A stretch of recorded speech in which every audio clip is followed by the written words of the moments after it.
Een van die heiliges wat op 19 Februarie in die kerk gedenk word, is Sint Konrad van Piacenza, wie se verhaal 'n persoonlike reis van skuld na heiligheid vervat. Sou jy ooit kon dink dat 'n fout wat jy gemaak het, jou hele lewe kan verander? 'n Oomblik van nalatigheid wat nie net jou eie toekoms nie, maar ook ander se lewens in gevaar stel.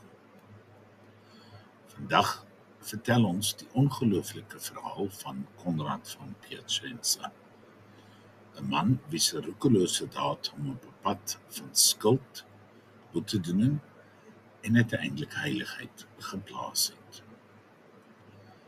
In die 14de eeu was Konrad 'n edelman in Italië. Hy het alles gehad: rykdom, status en 'n vroom eggenote. Maar in die jaar 1315, tydens die jagtog, het hy sy dienaars beveel om 'n vuur aan te steek om wild uit die bosse te dryf. Daardie vuur het buite beheer geraak, woude en lande verwoes, en 'n arme man is valslik beskuldig van die skade. Hy is amper tereggestel, terwyl Konrad stil gebly het. Toe die skuldgevoel hom oorweldig, het Konrad uiteindelik die waarheid bely. Hy het alles verloor: sy eiendom, sy familie, sy gemaklike lewe. Maar dit was ook die begin van sy transformasie. Konrad het sy adelstandposisie agtergelaat en hy het by die 3de orde van Sint Franciscus aangesluit. Hy het toe 'n lewe van eenvoud en boetedoening gekies, eerstens as 'n kluisenaar naby Piacenza en later in Noto, Sicilië, waar hy meer as 3 dekades in gebed en stilte deurgebring het. Sy heiligheid het mense aangetrek.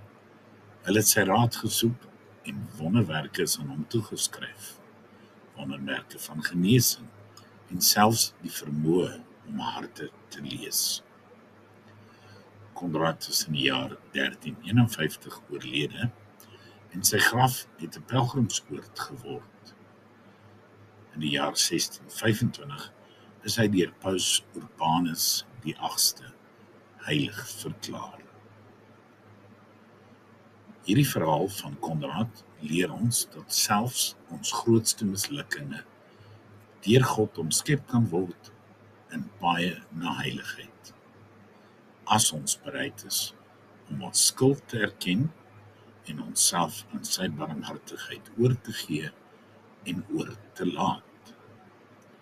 So, die volgende keer as jy voel jou fout is te groot, onthou, Konrad se brandstigting het 'n woud verwoes, maar sy berou het tot heiligmaking gelei.